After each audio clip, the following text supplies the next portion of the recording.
Seofon is one of the two newly added characters to Granblue Fantasy Relink, and he's become one of my favorites. Not only is he capable of supporting his team with one of the most insane skills in the game, he's also capable of dishing out a lot more damage than I expected, all the while essentially becoming an unstoppable powerhouse that can keep his combos going through any attacks, and doing it with some flashy over-the-top moves that make him incredibly fun to play. So welcome to another one of my build guide videos where I will showcase how you can get the most out of Seofon, including his best combos, sigils and skills, and why despite not liking him at the start, I ended up falling for him. With that being said, hello everyone, my name is Dark Hero and let's get started. To unlock both Seofon and Hwayan, all you need to do is beat the extreme quest called Gulp, so these are the rumored monsters, or the proud difficulty quest called Lock Horns, where you fight off against a behemoth. By doing these two quests you will obtain the Revenant Medallion as well as the Supreme Weapon Essence.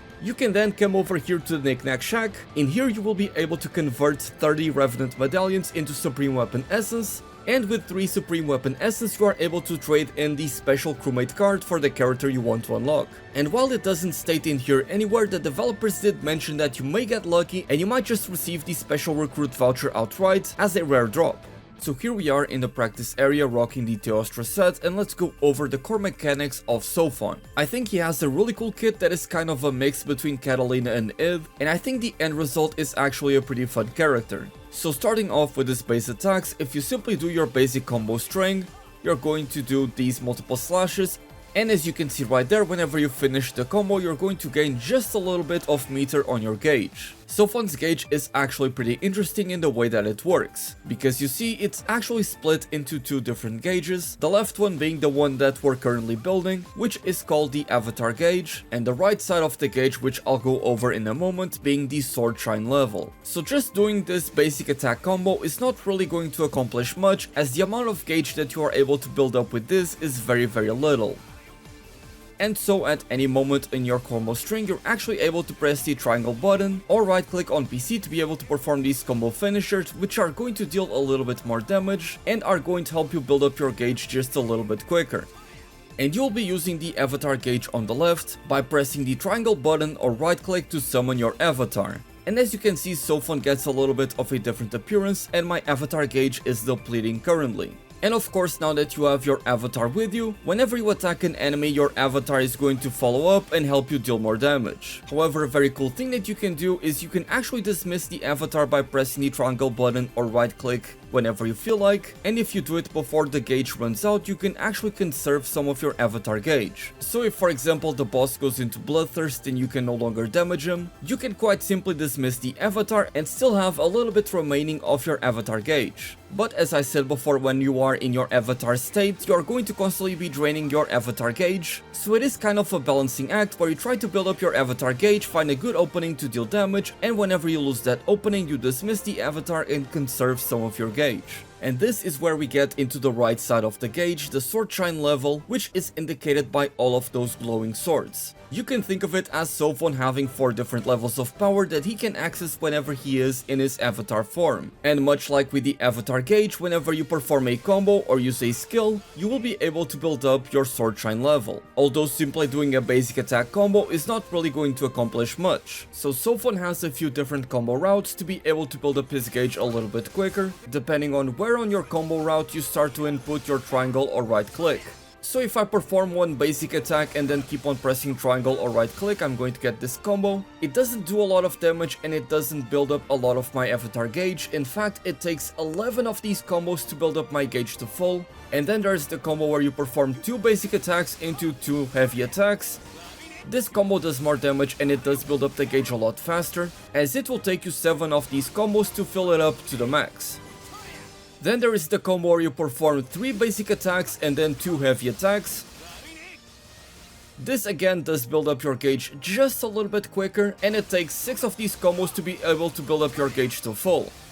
And lastly, there is the combo where you perform 4 basic attacks into 1 combo finisher.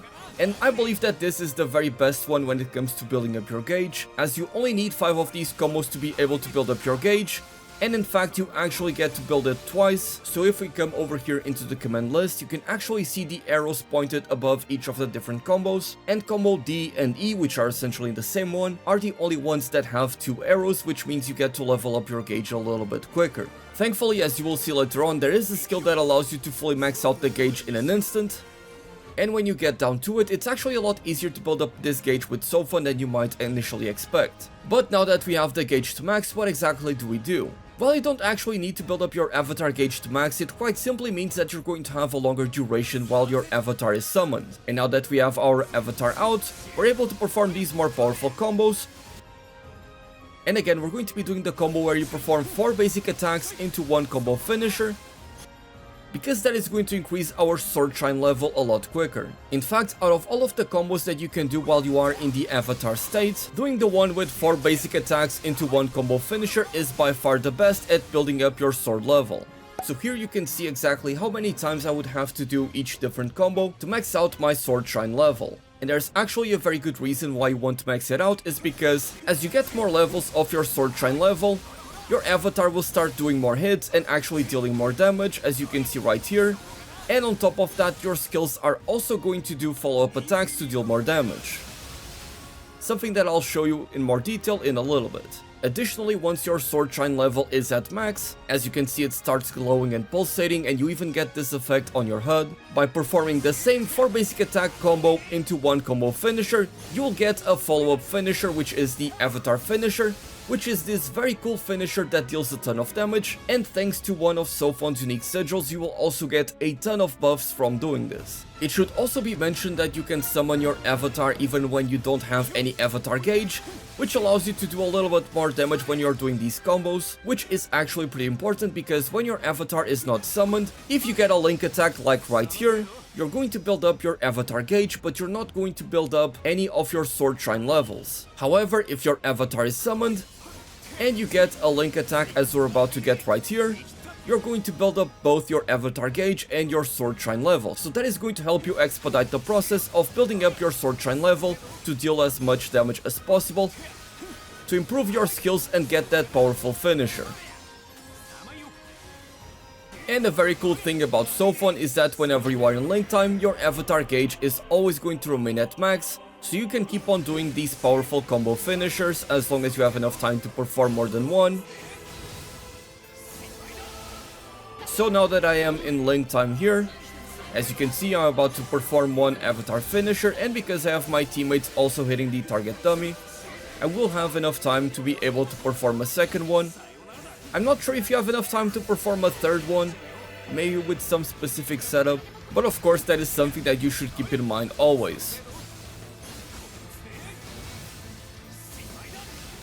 Again, and just to hammer that point in, whenever you feel like you are about to trigger a link attack, make sure that you summon your avatar beforehand, even if you don't have any gauge, just to be able to get that extra bonus to the sword shine level. Now, I haven't mentioned Seofon's aerial combos so far because I really don't feel like they are anything particularly amazing. They don't help you build up your avatar gauge any quicker than your normal combos. Even when you just do the launcher into the aerial barrage, you don't build up any gauge. And even if you summon your avatar, these aerial combos also don't deal a lot of damage, so I really don't think that they are particularly useful. Before we talk about Seofon's unique sigils and we talk about his optimal combos and rotations, let's go over all of his skills. Starting off with the most iconic skill of all, the 7-star brilliance. When you press this skill, you're going to get this very long channel animation where Seofon is summoning all of these avatars. Look at that awesome animation. And once that is finally done, you'll max out the skybound art gauge of yourself and the entire party. However, the skill has a very big downside. Not only can it only be used once per quest, much like that other skill that Toyen has.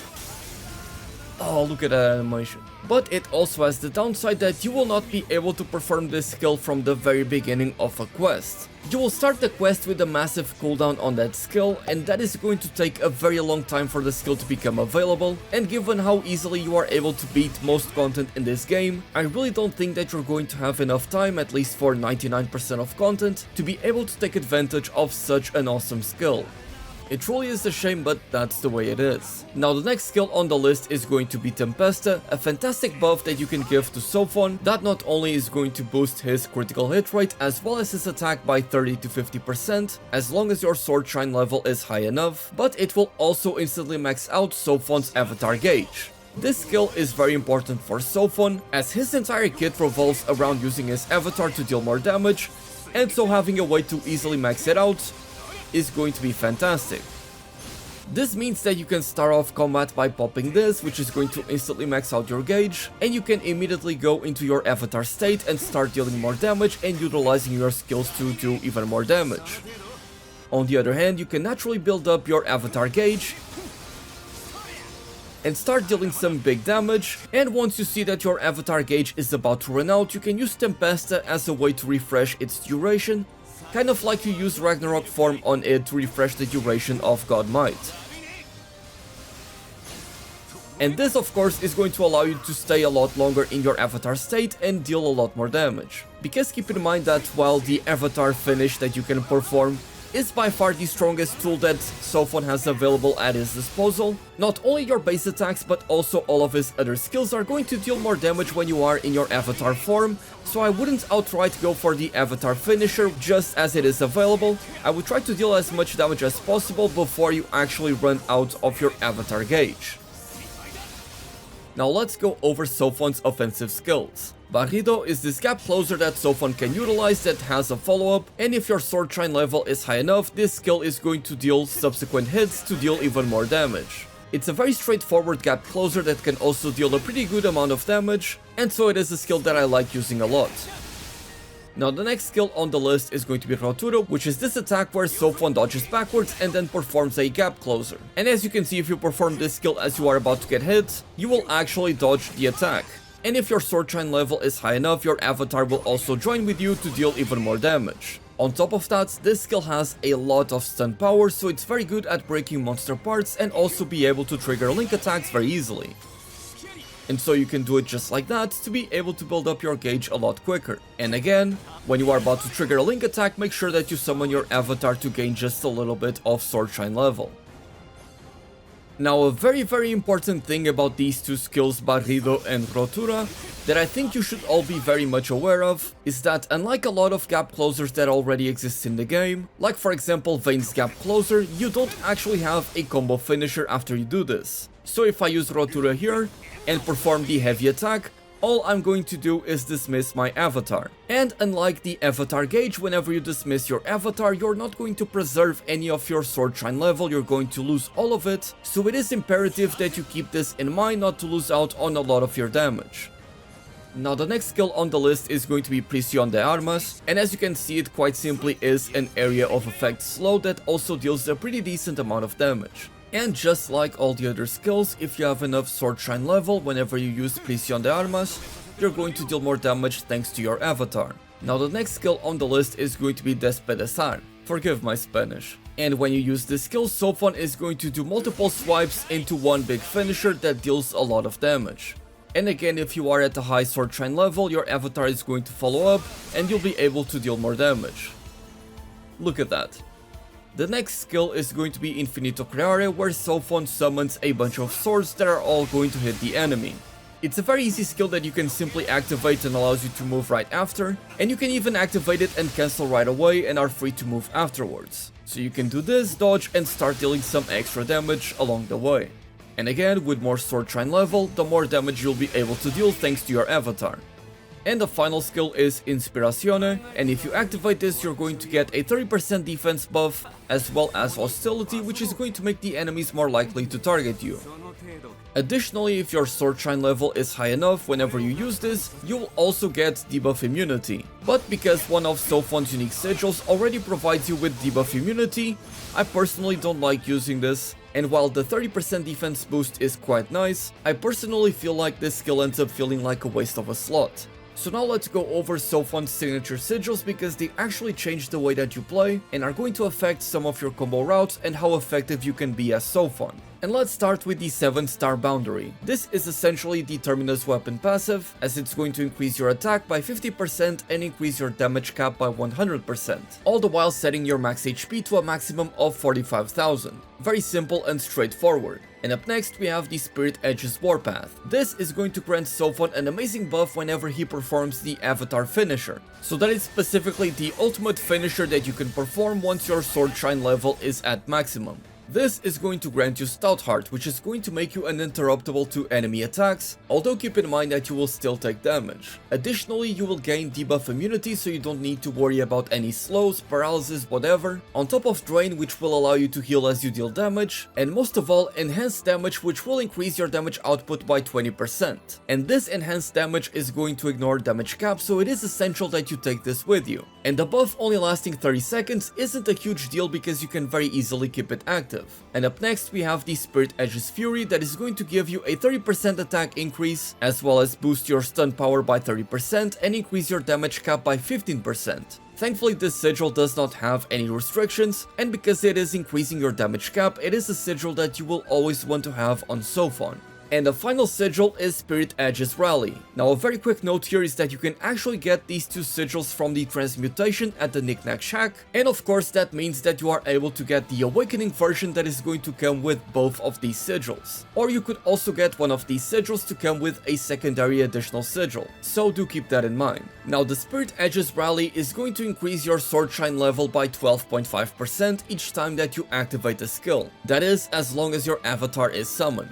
And this is why I was telling you that this is actually going to change some of your combo routes as Seofon and the way that you play them, because despite 12.5% seemingly being a very small increase to your Sword Shine gauge, this is going to allow you to max out your Sword Shine level very easily without even needing half of your avatar gauge to be filled up. And so you will be able to get into your avatar finisher a lot quicker, which is going to provide you that powerful damage buff that is then going to allow you to keep this rotation of simply doing more damage as Seofon, on top of having Stout Heart and being immune to any debuffs. And so this leads us into the optimal rotations for Seofon and what I found to be the best way to get the most damage out of them. So for this I am using the following skill setup. These are what I believe to be the best Seofon skills. Tempesta is pretty much essential, there is no argument there. I then have Infinito Criare as well as Despedathar to be able to simply deal a lot of damage. And finally I always like to have a gap closer of sorts on my build. And between Rotura, which allows you to dodge an attack and also has a very high stun power, and Barriro, which actually does have a higher reach, I personally prefer to go with Rotura. And so now let me show you the optimal rotation for Seofon. So as you can see, I start off by immediately summoning my avatar and using Tempesta to max out my gauge, and immediately use Rotura to gap close onto the enemy, and that is going to break them, so I can follow up with the Link attack, which is going to further extend my avatar gauge and also give me some additional Sword Shine level. I then do a very quick attack, going to Despedathar, and then use Infinito Creare to simply deal a lot of damage and build up my Sword Shine level. The reason why I don't wait to use these skills until I'm at max level is because I want to do the avatar finish as soon as possible to be able to get the damage buff. After the avatar finish, because all of my skills are on cooldown, I do a basic combo where I do 4 normal attacks into a combo finisher, and I summon my avatar here because I know that I will be getting a break, which means I will be able to trigger a Link attack, which will further improve my gauge. From then on I try to use my skills as they get off cooldown, and I actually throw out a combo where I do 1 basic attack into all heavy attacks, and the reason for that is if I were to go for the optimal combo, I would actually not max out my Sword Shine level, and doing this is simply faster. I then do my normal combo into the combo finisher and avatar finisher, and we keep on repeating the same, trying to make sure that whenever I'm about to get a Link attack, I can finish off a combo before I trigger it, and again try to use my skills as they get off cooldown to deal as much damage as possible. I'm not quite sure if there is a way to get even more damage out of this, but after much extensive testing, this is what I found to be optimal. So now let's take a look at my recommended build for Seofon and everything that I think you should use on him. Starting with the Overmasteries, ideally you would try to get as much critical hit rate as you can, and if you are lucky you should try to have as much normal attack damage cap up and skill damage cap up. With Skybound Art damage cap up also being very nice, but at that point if you get all 4 of those you might as well just win the lottery. Now as for the weapons, sadly there are only two different weapons for Seofon. You have the default weapon and then there is the Ascension weapon that once you max out is going to actually come with supplementary damage and sigil booster. So you get to increase the level of all of your traits for free and you get a 40% chance to trigger supplementary damage, which is essentially an additional hit that is going to deal 20% of the original's damage. So getting all of this on your weapon is already pretty fantastic if you have enough time and patience to go for the Ascension weapon and fully max it out. Now as for my imbuements, I would always recommend you to go for critical hit rates, and as you can see mine comes with stun power and combo booster. I always appreciate having combo booster on my weapons because it is a very nice way to increase my damage output, and you don't even need a whole lot of it to be able to hit the damage cap with the build that I'm going to be showing you. So this is just a nice bonus that is going to help me reach the damage cap on the few instances where I would not normally reach. And stun power is there to trigger more link attacks, which are going to be very beneficial for Seofon. And finally for my sigils, I am of course running War Elemental to increase the damage output of my build by 20%, and I have 4 Lucilius sigils, the Alpha, the Beta and 2 Gammas, as the Alpha is going to increase the damage cap of my normal and charged attacks, the Beta is going to increase the damage cap of my skills, and the 2 Gamma skills are going to further increase my damage cap by another 30%, on top of giving me a shield that nullifies up to 50,000 damage after using my Skybound art. If you do not have any of the Lucilius sigils, that is totally fine, as the damage increase that you get from having these isn't all that amazing. I believe that effectively it ends up being less than 12% more damage, so if you have damage cap sigils that come with good utility that you value having on your character, then you can always replace some of these with those. I'm also running the 4 unique sigils for Seofon, so those are the Spirit Edge's Rally, Warpath, Fury and the 7th Star Boundary. Although if you are lucky enough at the Knickknack Shack, you can actually get the Awakening version that is going to come with the Spirit Edge's Rally and Fury all in the same sigil, at which point you would be able to add another sigil onto the slot, and given that I am going mostly for offensive sigils on this build, I would recommend going for a more offensive one, like maybe Improved Dodge, Guts or Potion Hoarder for example. And for my offensive skills, I am running Tyranny 5 and Stamina 5. This Tyranny comes with Aegis to further increase my max HP, to combat the downside of reducing my max HP from Tyranny to further raise my attack.